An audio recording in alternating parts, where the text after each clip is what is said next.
ഒരു സംസ്ഥാനം കൂടി ഇന്ത്യ സഖ്യത്തെ നഷ്ടപ്പെടുത്തുക, കോൺഗ്രസിനെ അവിടെ ശിഥിലമാക്കുക, JMM-നൊപ്പം നിർത്തുക എന്നുള്ള ഒരു ഓർക്കസ്ട്രേറ്റഡ് നീക്കം തന്നെയാണത്.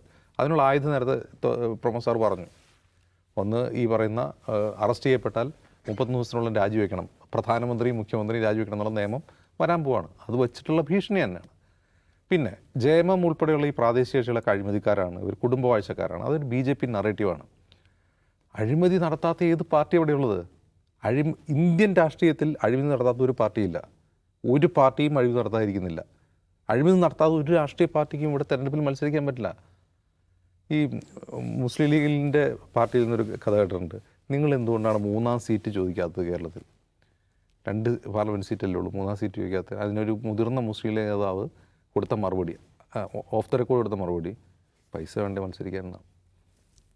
ഈ തെരഞ്ഞെടുപ്പിൽ മത്സരിക്കാനുള്ള പൈസ എവിടെ നിന്നാണ് രാഷ്ട്രീയ പാർട്ടിയിൽ ഉണ്ടാകുന്നത്? ഈ കോർപ്പറേറ്റുകൾ കൊടുക്കുന്ന പണം, അല്ലെങ്കിൽ മുമ്പ് ഇലക്ട്രൽ ബോണ്ട് വഴി വന്ന പണം, ഈ പണമൊന്നും അല്ല. അതല്ലാതെ പണം വേണം തെരഞ്ഞെടുപ്പ് ചെയ്യുന്നതെങ്കിൽ.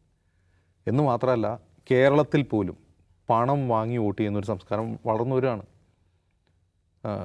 മോൻ ബാംഗ്ലൂരിൽ ജോലി ചെയ്യാണ്, അവൻ വേണമെങ്കിൽ വന്ന് വോട്ട് ചെയ്യും, ഫ്ലൈറ്റ് ടിക്കറ്റ് എടുത്തുകൊടുത്തേക്ക് എന്ന് പറയുന്ന ആളുകൾ കേരളത്തിലുണ്ട്. തദ്ദേശ തെരഞ്ഞെടുപ്പിലുണ്ട്, പാർലമെൻറ്റ് തെരഞ്ഞെടുപ്പിലുണ്ട്, അസംബ്ലി തെരഞ്ഞെടുപ്പിലുണ്ട്. അപ്പോൾ ഈ പണം എന്ന് പറയുന്നത് വളരെ പ്രധാനപ്പെട്ട ഒരു കാര്യമാണ്. ഇവിടെയാണ് ഈ JMM പോലുള്ള പ്രാദേശിക പാർട്ടികളുടെ പ്രശ്നം. ഇപ്പോൾ BJP എന്ന് പറയുമ്പോൾ, ഇപ്പോൾ JMM എന്ന് പറയുമ്പോൾ അഴിമതി എന്ന് പബ്ലിക് മെമ്മറിയിൽ നിന്ന് സാർ പറഞ്ഞല്ലോ. BJP എന്ന് പറയുമ്പോൾ ആ മെമ്മറി ഉണ്ടോ? BJP എന്ന് കേൾക്കുമ്പോൾ നമ്മൾ എന്താണ് പെട്ടെന്ന് മനസ്സിൽ വരിക? ഒരു ഫാഷിസ്റ്റ് സ്വഭാവമുള്ള പാർട്ടി, ആളുകളെ തല്ലിക്കൊല്ലുന്ന പാർട്ടി, കലാപം ഉണ്ടാകുന്ന പാർട്ടി, വർഗീയത പറയുന്ന പാർട്ടി എന്നാണ്. അഴിമതി പാർട്ടിയിൽ നിന്ന് എന്തുകൊണ്ടാണ് വരാത്തത്? ഓൺ ദ റെക്കോർഡ് ഇന്ത്യ കണ്ട ഏറ്റവും വലിയ അഴിമതി നടത്തിയ പാർട്ടിയാണ്, ഇലക്ട്രൽ ബോണ്ട് വഴി അഴിമതി നടത്തിയ പാർട്ടിയാണ് BJP. അത് പബ്ലിക് മെമ്മറിയില്ല. JMM-നെ പറ്റി പറയുമ്പോൾ പഴയ JMM കോഴക്കേസാണ് നമ്മുടെ മെമ്മറിയിലുള്ളത്. അപ്പോൾ ഷിബു സോറാൻ്റെ വീട്ടിൽ നിന്ന് 36 ലക്ഷം പിടിച്ചിട്ടുണ്ടെങ്കിൽ 36 ലക്ഷമൊക്കെ JMM പോലെ ഒരു സംസ്ഥാനം ഭരിക്കുന്ന പാർട്ടി ചെറിയ പൈസയാണ്. അയാൾ തെരഞ്ഞെടുപ്പ് നടന്നെങ്കിൽ അയാൾക്ക് കാശ് വേണം.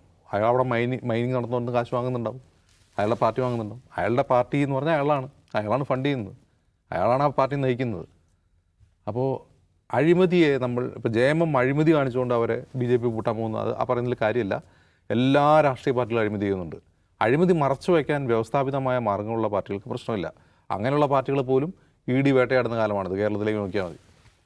അങ്ങനെ വ്യവസ്ഥാപിതമായ സംവിധാനങ്ങളിലൂടെ പാർട്ടി ഫണ്ടും അഴിമതി പണമൊക്കെ മറച്ചു വയ്ക്കാൻ സംവിധാനമുള്ള ഒരു സ്ഥലത്ത് പോലും ED വന്ന് പൊക്കുകയാണ്.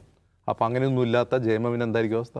അപ്പോൾ യഥാർത്ഥത്തിൽ ഇത് ഭീഷണിപ്പെടുത്തി അവരിലേക്ക് കൊണ്ടുപോകാനുള്ള ശ്രമമാണ്. ഇപ്പോൾ അല്പം മുമ്പ് JMM-ൻ്റെ പാർട്ടി ട്വിറ്ററിൽ ഒരു പോസ്റ്റ് വന്നിട്ടുണ്ട്, സർ നഹി ജുക്കേങ്കെ, തല കുനിക്കില്ല എന്നാണ്. കാരണം ഈ റൂമർ ഇന്നലെ മുതൽ കേൾക്കുന്നതാണ്. അപ്പോൾ ആ റൂമർ അവരുടെ പാർട്ടി പ്രവർത്തകർക്കും അവരുടെ വോട്ടർമാർക്കും ഉണ്ടാക്കുന്ന അങ്കലാപ്പ് ചില്ലറയല്ല, അവർക്ക് കൊടുക്കുന്ന ഒരു കോൺഫിഡൻസ് ആണത്. ഞങ്ങൾ തല കുനിക്കില്ല എന്ന് പറഞ്ഞാൽ അവിടെ BJPക്ക് അടിയറ പറയുന്ന JMM അവിടെ തൂഫാനാണ്. ബീഹാറിൽ JDU-ന് എന്താണോ സംഭവിച്ചത്, അങ്ങനെ എങ്ങാനും സംഭവിച്ചാൽ ഇനി മുമ്പത്തെ കാര്യമില്ല. മുമ്പ് അവർ കൂട്ടുകൂടിയിട്ടുണ്ട്. അപ്പോൾ അന്ന് BJP ദുർബലമായിരുന്നു. മോദി വന്നതിന് ശേഷം JMM NDA-യുടെ സഖ്യകക്ഷിയാവുകയാണെങ്കിൽ ബീഹാറിൽ JDU-ന് എന്താണ് സംഭവിച്ചത്, ബീഹാറിൽ നിതീഷ് കുമാർ എന്താണ് സംഭവിച്ചുകൊണ്ടിരിക്കുന്നത്, അതേ അവസ്ഥ തന്നെ JMM-ന് ജാർഖണ്ഡിലുണ്ടോ?